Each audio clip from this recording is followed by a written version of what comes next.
Vamos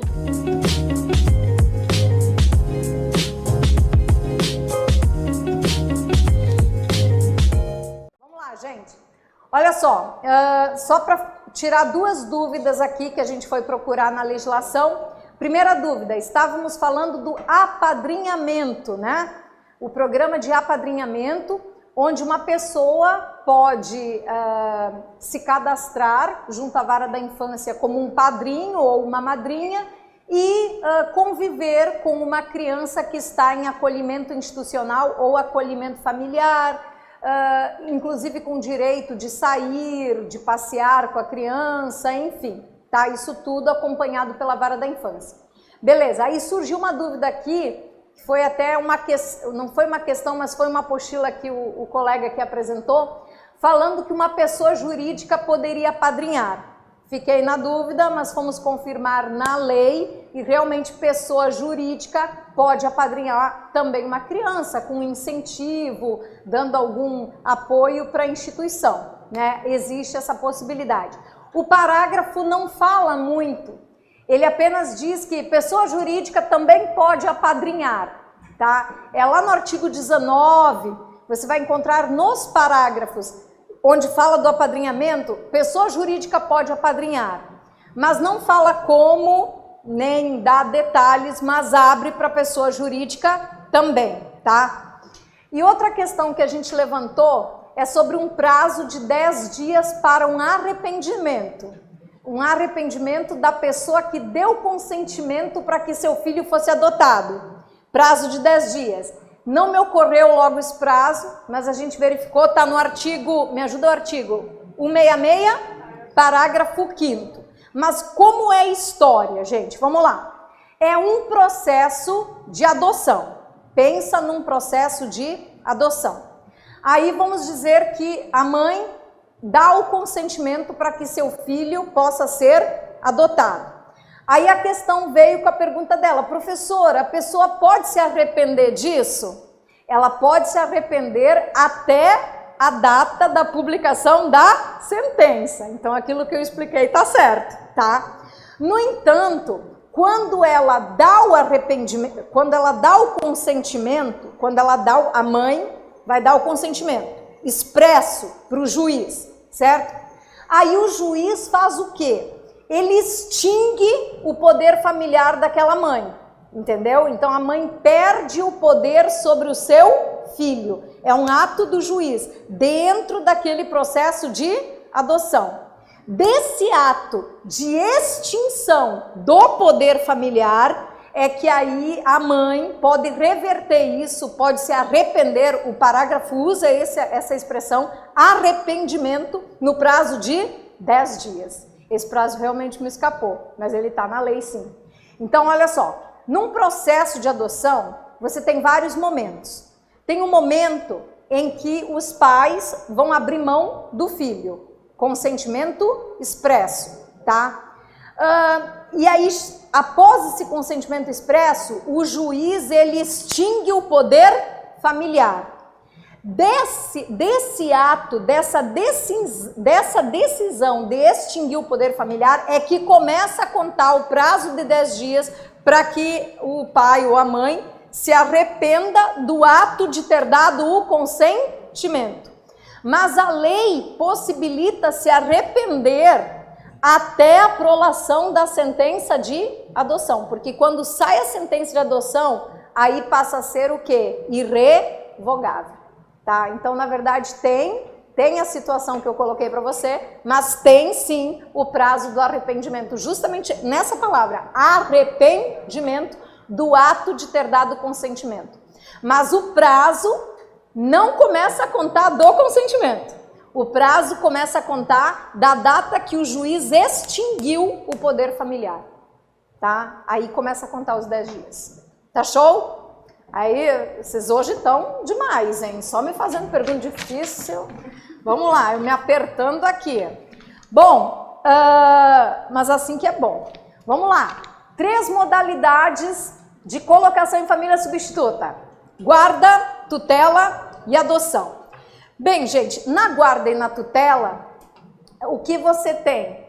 você tem situações reversíveis, né? Reversíveis. E a adoção é uma medida excepcional porque justamente ela é irreversível. Uma vez prolatada a sentença de adoção, né, torna-se irreversível. A guarda, a tutela, você tem situações que pode reverter. A guarda pode ser revogada, a tutela pode ser revogada pelo juiz, a adoção ela já é irrevogável, nem o juiz vai revogar a adoção, ela é irrevogável, tá?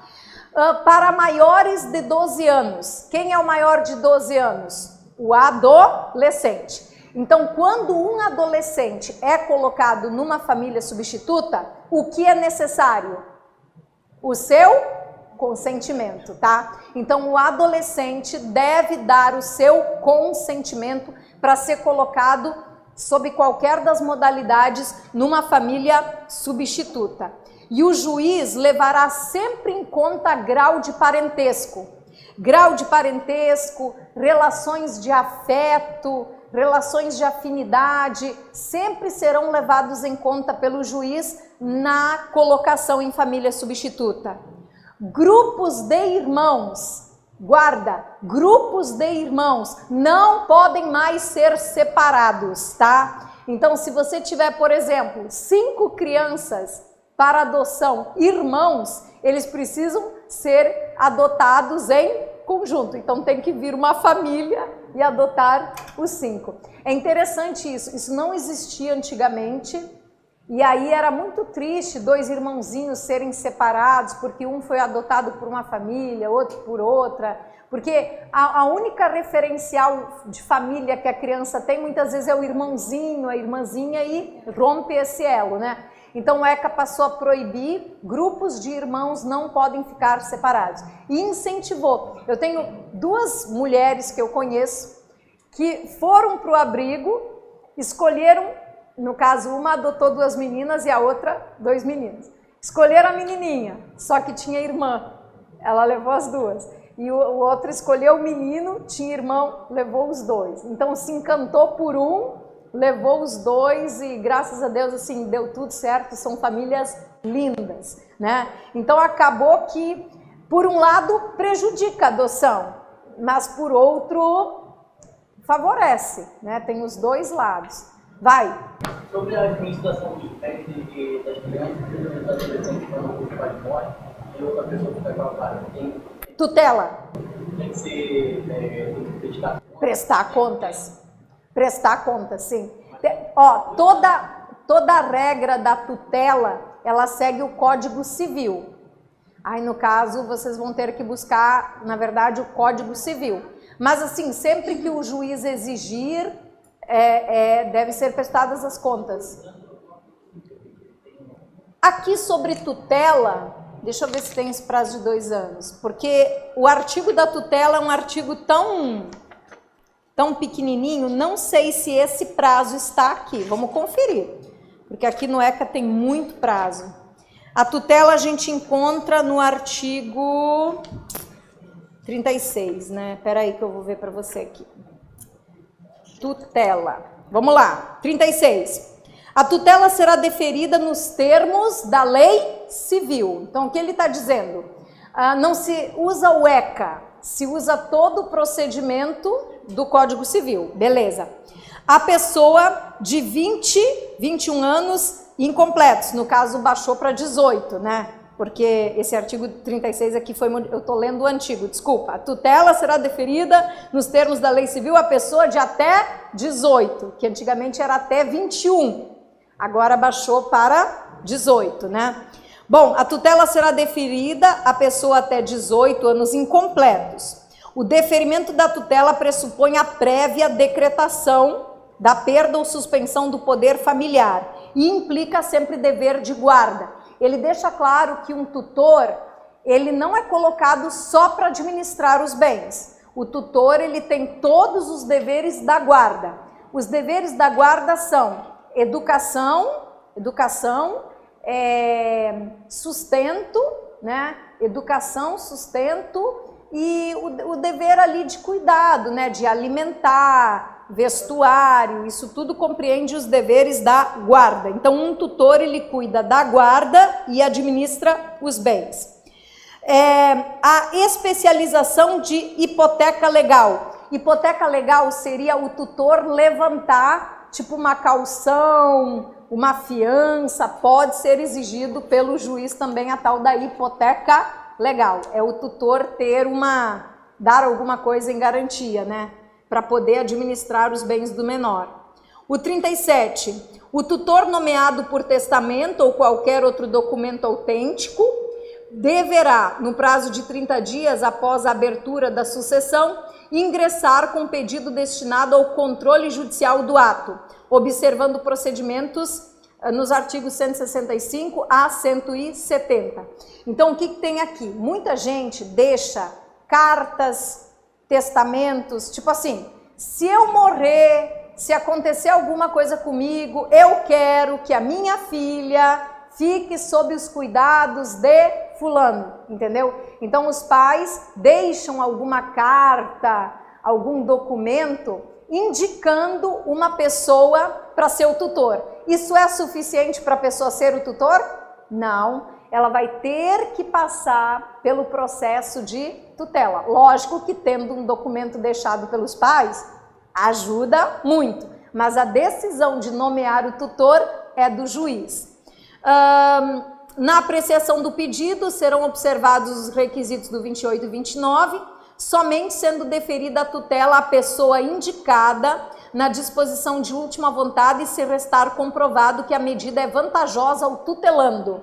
Então o juiz, ele se prende à disposição de última vontade necessariamente, obrigatoriamente? Não, porque os pais podem ter deixado a criança e o patrimônio aos cuidados de alguém num documento, mas isso não vincula o juiz. Se o juiz entender que aquela pessoa não é indicada para cuidar e administrar, o juiz não dará a tutela só por conta do documento de última vontade dos pais. E aplica-se a destituição da tutela, o disposto no artigo 24, só para ler o 24 aqui para você.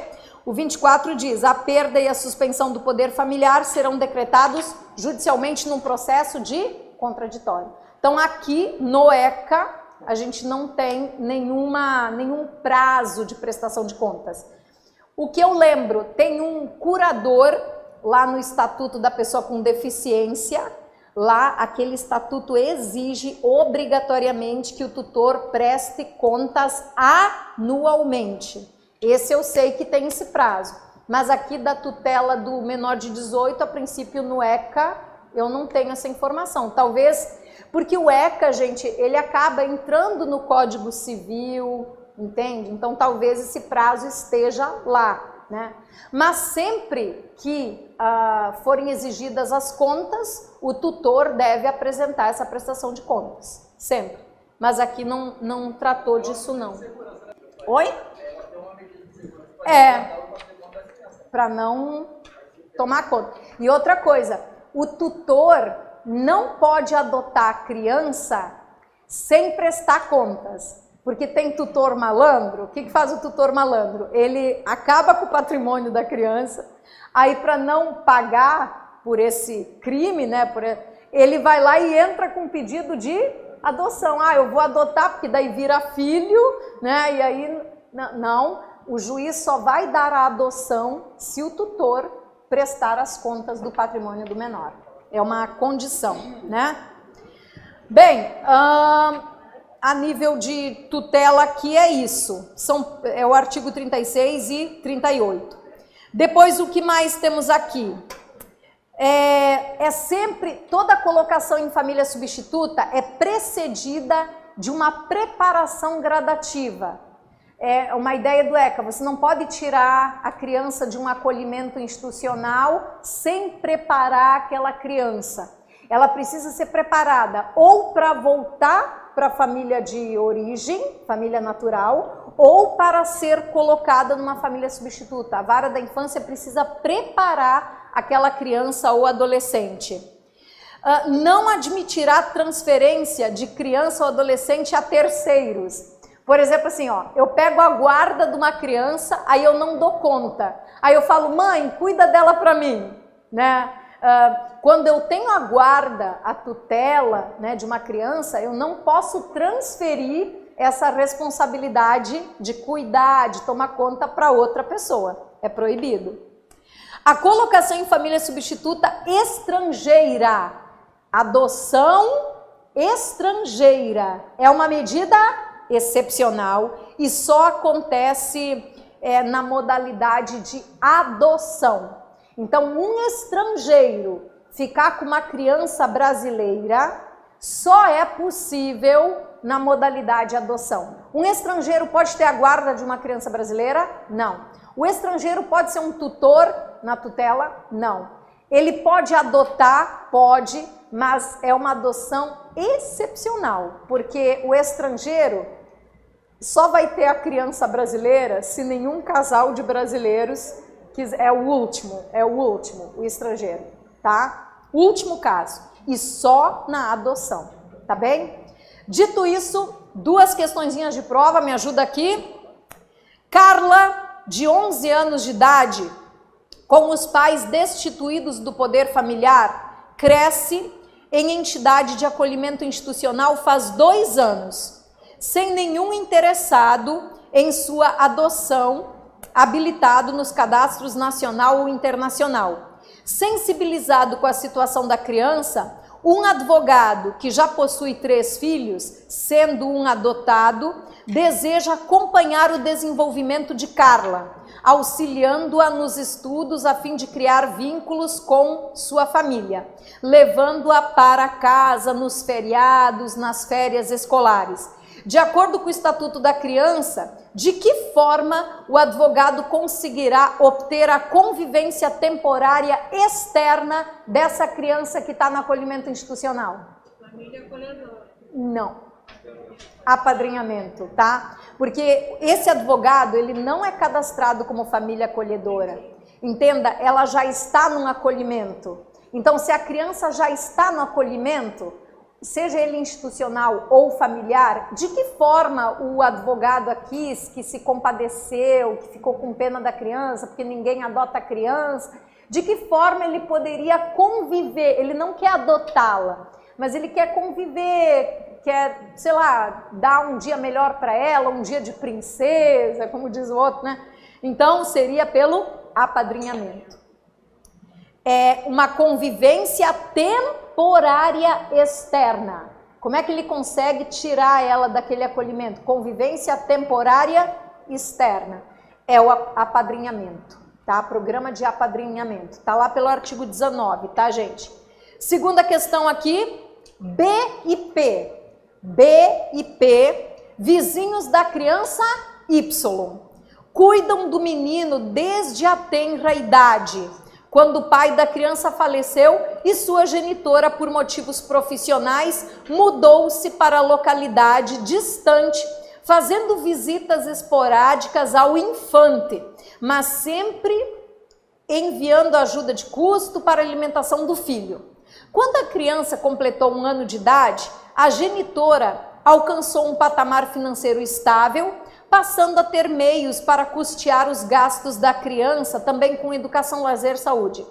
Assim, buscou a restituição do convívio diário com a criança Y, levando-a para morar consigo, o que gerou discordância dos vizinhos B e P, que ingressaram com uma ação de guarda e tutela do menor, argumentando a construção de laços afetivos intensos e que a criança iria sofrer com a distância. Analise a situação e, sob o ponto de vista jurídico, assinale a afirmativa correta. Então vamos lá. Uma mulher tinha uma criança pequena, não dava conta de cuidar, deixou a criança com os vizinhos. Foi trabalhar, inclusive, distante, numa outra cidade, mas olha o que a questão disse, ela nunca deixou de prestar auxílio, quer dizer, ela abandonou essa criança? Não. Ela só deixou ela os cuidados daquelas pessoas, enquanto que ela ia buscar se restabelecer na vida. Se restabeleceu na vida, ela foi lá buscar o filho dela. E aí, qual é a situação correta? Essa criança vai ficar com quem, gente? Com os vizinhos que estão cuidando da criança, que amam a criança, que a criança teve relação de afeto, ou com a mãe? Com a mãe, sempre com a família natural, tá? Porque agora ela está numa condição boa, então o filho vai ficar com a mãe. Gabarito, tem alguma que diz que vai ficar com a mãe? A B de bola. A reintegração à família natural, no caso, junto à mãe, deve ser priorizada em relação a outra providência, não havendo justo motivo para que a criança seja posta sob tutela na hipótese narrada, uma vez que isso demandaria a perda ou suspensão do poder familiar, o que não encontra aplicabilidade nos estritos termos do enunciado. Então, não há motivo justo para que a criança seja posta sob tutela daqueles vizinhos, uma vez que isso demandaria a perda ou suspensão do poder familiar, o que não encontra aplicabilidade, porque a mãe não precisa ser destituída do poder familiar, ela não infringiu nenhuma norma para ser destituída do poder familiar. Letra B de bola. Poder familiar. Esse tal de poder familiar, o que é isso, gente? Antigamente nós chamávamos isso de pátrio poder. Na época que eu fiz faculdade era o chamado pátrio poder. Por que deixou de ser pátrio poder? Porque remete muito ao pai, a figura de que o pai manda na família. E isso mudou no contexto da Constituição de 88 e no próprio ECA, né? Então hoje homem e mulher são iguais perante a lei e são iguais em direitos e deveres, inclusive no tocante ali ao casamento e a obrigação com os filhos e o direito sobre os filhos. Então, o pátrio poder foi substituído por poder familiar. Beleza. O poder familiar é exercido pelo pai e mãe em igualdade de condições. Então, se os dois discordarem, quem vai resolver o quiprocó? O juiz. Antigamente não. A palavra final era de quem? Do pai. Sim, amor. Não, tô brincando. A palavra final era do pai, né? Então hoje não. Hoje se discute, os dois têm o mesmo poder sobre os filhos e qualquer divergência tem que ser levada para a vara da infância e juventude. Deveres. Quais são os deveres do poder familiar? Sustento, guarda e educação. Sustento, guarda e educação. Quando se fala em sustento é alimentar, né, prover aquelas necessidades básicas, alimentação, higiene, compreende o sustento, guarda, tomar conta e educar. São os 3 deveres do poder familiar, tá? Se descumpridos esses deveres, o que pode implicar? A perda ou a suspensão do poder familiar.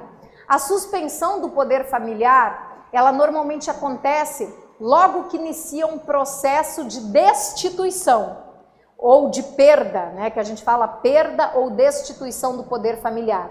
Para que os pais sejam destituídos do poder familiar, isso tem que ser por um processo judicial, com garantia do contraditório e ampla defesa. E vocês sabem que um processo judicial muitas vezes demora anos, né? E aí a suspensão do poder familiar, ela pode ser tomada liminarmente lá no começo do processo, entendeu? O juiz não quer esperar até o final do processo para retirar aquela criança do convívio, do poder daqueles pais. Então o juiz já no processo, no comecinho, já decreta a suspensão do poder familiar, aí lá no final do processo ele decreta a destituição, né? Caraca, e tu me... do quê? Suspensão do poder familiar, 1637. Do Código Civil, né? O ECA fala um pouquinho, tem um procedimento lá pelo artigo 166, que a gente achou dos 10 dias do arrependimento. Lá pelo artigo 166, 165, 164 do ECA, a partir do 163, ali você também tem alguma coisa sobre o procedimento da suspensão e da destituição do poder familiar. Tem alguma coisa também aqui no ECA, 23, artigo 23. Esse artigo 23 já caiu muito nos concursos da ordem. O que ele diz, gente? O 23. A falta ou a carência de recursos materiais não constitui motivo suficiente para a perda ou a suspensão do poder familiar, né? Lembra só, o poder familiar compreende sustento, guarda e educação. Se os pais falharem no sustento, guarda e educação, podem ser suspensos ou destituídos do poder familiar, beleza? Só que o 23 fala, o simples fato da família não ter recursos materiais, né? Imagina uma família de pai e mãe desempregado, não está conseguindo mais arcar com a manutenção do filho, esse não é, por si só, um motivo para destituir, tá? Então não esqueçam, tudo bem que o dever do poder familiar compreende sustentar, guardar, né, e educar, mas se falhar no tocante à falta de recursos materiais, falta de dinheiro, por si só, esse motivo não é motivo para tirar a criança da família, porque a família pode amar muito aquela criança, a família só está numa condição de não conseguir manter a criança. Então, assim, nesse caso, o que o poder público tem que fazer? Apoiar aquela família, né? Ajudar com auxílios até conseguir, né, manter de novo, reestruturar novamente aquela família. Tá no ECA, mas a prática a gente sabe que tá longe. Bom, primeira colocação em família substituta, guarda. O que a gente tem que lembrar sobre a guarda? Vamos lá. A guarda pode ser revogada a qualquer tempo, tá? Então ela não é irrevogável como a adoção. A guarda pode ser revogada mediante ato do juiz ouvido o Ministério Público. Lembrando que aqui, gente, a gente está falando de uma guarda judicial, uma guarda determinada pelo juiz. Eu não estou falando daquela guarda de fato que você vê muitas vezes por aí. Por exemplo, uma prima do interior veio morar com os tios para estudar na cidade, uma menor, né? Veio morar na casa dos tios para poder estudar numa cidade maior. Enfim, isso é uma guarda de fato. É aquela guarda de um menor que não passou pelo crivo de um juiz, tá? Aqui a gente está falando de uma guarda judicial, ok? Pode ser revogada a qualquer tempo pelo juiz ouvido o MP, tá? E é válida a guarda de fato? Não, a guarda de fato não é válida, entendeu? Não é uma guarda. É uma posse de uma criança, de um adolescente que... Não considera responsável, né? Não, porque para ser considerado responsável da criança tem que ser pelo juiz, tem que ser uma guarda judicial. Deveres da guarda: prestar assistência material, moral, educacional à criança ou adolescente, conferindo a seu detentor o direito de opor-se a terceiros, inclusive aos pais. Então, aquele que tem a guarda de uma criança, ele pode opor-se a terceiros, inclusive aos próprios pais. Entendeu? Ah, os pais querem levar a criança. Não, é dia de visita? Não é dia de visita, então não. Entendeu? O guardião, ele tem a guarda daquela criança, a posse judicial da criança, e ele pode opor-se, inclusive, aos próprios pais, tá? Finalidade: destina-se a regularizar uma posse de fato. Então, normalmente, o que acontece? A família já está com a criança, achou a criança num cestinho na porta de casa, pegou a criança, cuidou da criança, está cuidando, mas chega um momento que a própria vida exige que aquele que tem a posse regularize aquilo, porque como é que vai matricular numa escola, entendeu? Então, normalmente, a guarda judicial, ela serve para regularizar uma posse de fato, né? Uma situação que já existe. Ela pode ser deferida no processo de forma liminar, logo no começo de um processo, ou incidentalmente no meio de um processo de adoção ou num processo de tutela. Então, num processo de tutela ou num processo de adoção, o adotante ou o candidato a tutor já pode conseguir a guarda da criança logo no comecinho do processo ou durante o processo. Só não pode dar se for estrangeiro. Lembra, o estrangeiro não pode ter a guarda nem a tutela. A guarda confere à criança ou adolescente a condição de dependente. Então, quando você tem a guarda de uma criança, guarda judicial de uma criança, de um adolescente, aquela criança, aquele adolescente vão figurar como dependente. Eles não se tornam filhos, tá? Você só pode chamar a criança de filho no processo de adoção. A guarda dá a condição de dependente, inclusive para efeitos previdenciários, né? Então, assim, pode colocar, por exemplo, você pode colocá-lo como dependente para efeito do imposto de renda, né, para previdência. No caso assim, eu sou um servidor público, vou receber uma pensão por, né, um benefício. Eu posso colocar esse garoto que eu tenho na guarda como meu dependente para receber aquele benefício. Pode, inclusive para efeito previdenciário, como está aqui. O deferimento da guarda não impede o exercício do direito de visita pelos pais, assim como o dever de prestar alimentos a pedido do interessado ou do MP, salvo determinação em contrário do juiz ou quando a medida for aplicada em preparação para a adoção. Então, assim, um guardião pode se opor aos pais? Pode.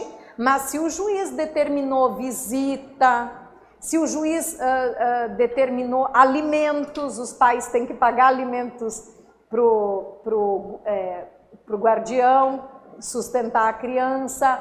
Os pais podem ter o direito de visitas ou podem ser proibidos de visitar. Se o juiz, por exemplo, proibiu os pais de visitarem a criança, o guardião pode se opor aos pais? Pode, porque o juiz proibiu. Mas o juiz não tendo proibido, o guardião pode deixar os pais verem a criança? Podem. E se tiver direito de visita regulamentado pelo juiz, aí o guardião tem que respeitar, porque aquele direito de visita foi determinado pelo juiz, ele não pode se negar, não pode se opor. Bom, tutela. Tutela, a gente lê os artigos, basicamente o que o ECA fala sobre tutela? Que segue a lei, que lei? O Código Civil, então segue muito o rito, o processo do Código Civil, e aqui se fala em tutela de um menor de 18 anos, né? Se for um maior de 18 anos, é tudo pelo Código Civil. Pressupõe a prévia perda ou decretação ou suspensão, perda ou suspensão do poder familiar. Então, diferente da guarda, que não precisa necessariamente ter a suspensão ou perda do poder familiar, na tutela se pressupõe que os pais tenham perdido o poder familiar, ou suspensos, ou perdido o poder familiar. É um requisito para ter uma tutela, assim como a adoção.